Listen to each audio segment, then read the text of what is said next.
welcome back to my channel. Ketemu lagi dengan saya Memianti. Hari ini kita akan mempelajari materi bahasa Inggris baru. Untuk hari ini kita akan mempelajari materi kelas 11 yang kita sebut dengan Analytical Exposition. Materi ini ada di kelas 11, ada di semester genap. Definisi. Apa itu analytical exposition? Mungkin kalian pernah mendengar jenis teks ini dalam bahasa Indonesia, kita menyebutnya sebagai teks analitis, eksposisi analitis ya. Analytical exposition merupakan salah satu jenis teks yang bertujuan untuk menyampaikan pandangan penulis terkait suatu isu. Dari definisinya kita sudah tahu ya bahwa ini teks yang bersifat argumentatif atau yang bisa dikatakan merupakan pendapat dari si penulis terhadap isu yang diangkat. Tujuan dari teks yang bersifat argumentatif ini adalah untuk membuat pembaca atau pendengar sadar akan suatu isu yang diangkat oleh penulis, sekaligus memberikan sudut pandang berbeda kepada pembaca. Jadi, si penulis akan mengangkat suatu isu yang menurut dia penting, lalu dia akan memaparkan pendapatnya dengan tujuan agar si pembaca mendapatkan pandangan baru terhadap isu tersebut, atau mungkin bahkan bisa akhirnya satu pendapat dengan si penulis. Ciri-ciri dari analytical exposition. Yang pertama, terdapat kalimat-kalimat yang bersifat pendapat dari si penulis. Maksudnya bagaimana? Karena teks ini bersifat argumentatif atau merupakan teks yang berisi pendapat seseorang, akan banyak ditemukan kalimat yang berisi pendapat atau pandangan si penulis terkait isu yang diangkat. Pendapat ini juga didukung dengan data-data pendukung untuk bisa lebih meyakinkan pembaca. Jadi di kalimat ini kalian akan banyak menemukan kata-kata seperti menurut si penulis, based on my opinion, based on the writer opinions, I think, the writer thinks, dan sebagainya. Ya. Lalu kita masuk ke ciri-ciri yang kedua. Yang kedua, tenses ini menggunakan simple present tense. Karena teks ini membahas pendapat atau pandangan seseorang terhadap isu tertentu, teks ini menggunakan simple present tense atau kata kerja yang menggunakan kata kerja jenis verb pertama ya. Kenapa harus menggunakan simple present tense? Karena pendapat si penulis adalah pendapatnya di masa itu, di saat itu, bukan pendapatnya di waktu lampau apapun di masa akan datang. Dia menyampaikan apa yang menjadi pemikirannya saat itu, karena itu tenses yang paling sesuai adalah simple present tense. Yang ketiga, menggunakan kata hubung atau conjunction. Ini kalian pasti sudah belajar beberapa kata hubung yang sering kalian temui di suatu teks. Saya hanya akan memberikan beberapa contoh saja ya. Beberapa contoh kata penghubung yang bisa ditemukan dalam teks adalah because, karena, although, meskipun, moreover, selain itu, furthermore, dan lagi atau lagi pula, however, akan tetapi atau biarpun, dan lain sebagainya. Ini hanya beberapa. Kalau kalian memang ingin membahas atau mempelajari conjunction dengan lebih dalam lagi, silakan komen di bawah, saya akan buatkan videonya tersendiri, oke? Yang keempat, menggunakan evaluative words. Oke. Dikutip dari australiancurriculum.edu.au, evaluative language atau evaluative word digunakan dalam mengekspresikan suatu penilaian, perasaan atau pendapat terhadap sesuatu. Beberapa contoh dari evaluative word adalah sebagai berikut. Important, penting, crucial atau krusial, bad, buruk, dan lain-lain. Jadi evaluative word ini merupakan kata-kata yang digunakan untuk seseorang melakukan penilaian terhadap sesuatu, baik, buruk, penting, mendesak, dan lain sebagainya. Struktur teksnya, kita sudah belajar definisinya, kita sudah belajar tujuannya, kita juga sudah mempelajari ciri-cirinya. Sekarang kita akan masuk ke struktur teks. Struktur teks dari analytical exposition adalah yang pertama, tesis.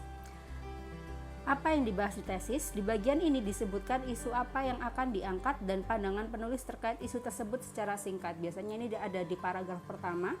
Dia membahas apa yang akan dibahas dan pendapatnya si penulis secara singkat saja, karena nanti di paragraf-paragraf selanjutnya akan dijelaskan lebih lanjut kenapa dia berpendapat demikian.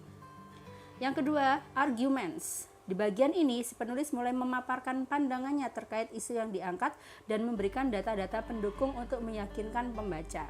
Jadi misalnya si penulis mengangkat isu tentang penggunaan MSG atau penambah rasa ya, penguat rasa dalam masakan sehari-hari.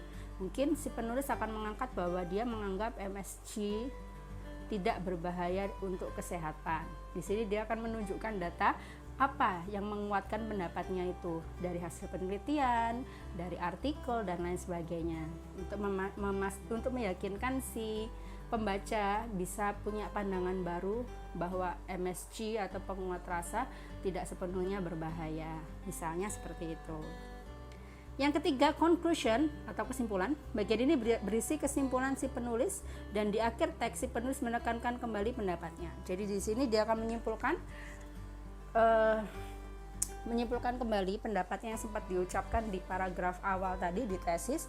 Karena itulah kenapa saya menganggap penggunaan MSG dengan takaran yang sewajarnya tidak menimbulkan bahaya atau sejenisnya ya, dalam bahasa Inggrisnya nanti ada lagi, saya akan memberikan contohnya, tapi saya memberikan gambaran gampangnya saja dulu dalam bahasa Indonesia. Kita masuk ke bagian terakhir, yaitu contoh teks analytical exposition. Di sini saya tidak hanya akan menunjukkan teksnya, tidak akan hanya meminta kalian membaca, saya akan langsung membreakdown setiap bagian dari teks tersebut sesuai dengan strukturnya, mana yang tesis, mana yang argumen, dan mana yang conclusion, supaya kalian bisa membedakan perbedaan dari 3 bagian tersebut. Kita melanjutkan. Yang pertama, bagian tesis. Ini adalah paragraf yang merupakan bagian tesis. The importance of learning English. Kita akan membahas pentingnya belajar bahasa Inggris. Oke.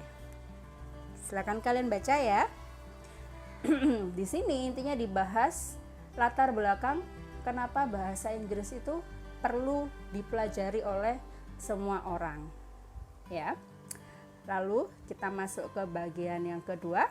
Dia akan menyebutkan benefit atau keuntungan-keuntungan apa saja yang dia dapat apabila seseorang belajar bahasa Inggris. Arguments, masih ingat ya arguments? Arguments kita gunakan untuk si penulis memaparkan pendapatnya secara lebih detail dibantu dengan data-data yang diperlukan.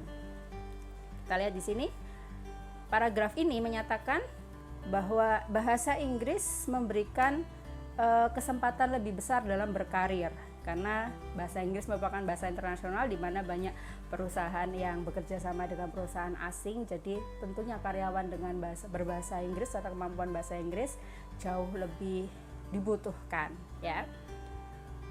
Maaf. Yang paragraf selanjutnya, English test can get into school. Kalian mungkin sudah sering mengalami ini kalau kalian masuk kuliah, kalau kalian mau mendaftar pendidikan selanjutnya, biasanya ada syarat yang ditentukan, yaitu wajib lulus TOEFL ya, wajib lulus TOEFL. Biasanya yang sarjana S1 masuk itu ada tes TOEFL-nya. Begitu kalian mau wisuda, ada syarat kalian juga wajib lulus TOEFL. Apabila TOEFL tidak lulus, maka kalian tidak bisa tidak dikatakan memenuhi syarat untuk mengikuti wisuda atau yudisium ya. Lalu ada juga IELTS. Kalau ke luar negeri biasanya ada 2 jenis tes Inggris yang dibutuhkan, yaitu TOEFL dan IELTS, tergantung negara mana yang akan kalian datangi dan tes mana yang mereka kehendaki ya. Jadi dengan kalian belajar bahasa Inggris artinya memberikan kesempatan kalian untuk bisa menempuh pendidikan di universitas yang kalian maui atau kehendaki tanpa memikirkan TOEFL-nya berapa.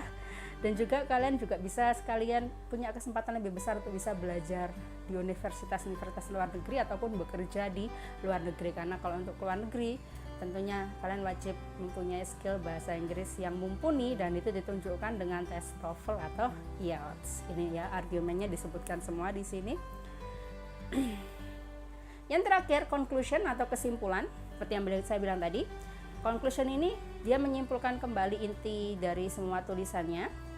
Lalu si penulis akan menekankan kembali sesuai judulnya bahwa bahasa Inggris itu penting. Bisa kalian lihat di baris ini ya. Baris kedua ini, English is important for our life. And by learning English language, we can communicate with many people from other countries. Kenapa bahasa Inggris sangat penting? Selain untuk pendidikan, selain untuk pekerjaan, bisa juga memudahkan kita berkomunikasi dengan orang-orang di luar negeri ya. Karena memang bahasa Inggris adalah bahasa internasional yang banyak dikuasai oleh orang di dunia. Oke. Thank you, terima kasih untuk kalian yang sudah menonton video ini dari awal sampai habis. Semoga video saya bermanfaat. Dan apabila kalian merasa video ini bermanfaat, mohon bantuannya untuk like, komen di video ini. Seperti tadi ya, mau video apa selanjutnya untuk dibahas. Dan jangan lupa subscribe agar tidak terlewat video selanjutnya. Dan dengan subscribe, kalian juga membantu YouTuber kecil seperti saya untuk bisa lebih berkembang. Terima kasih, sampai jumpa di pembelajaran berikutnya. Bye-bye.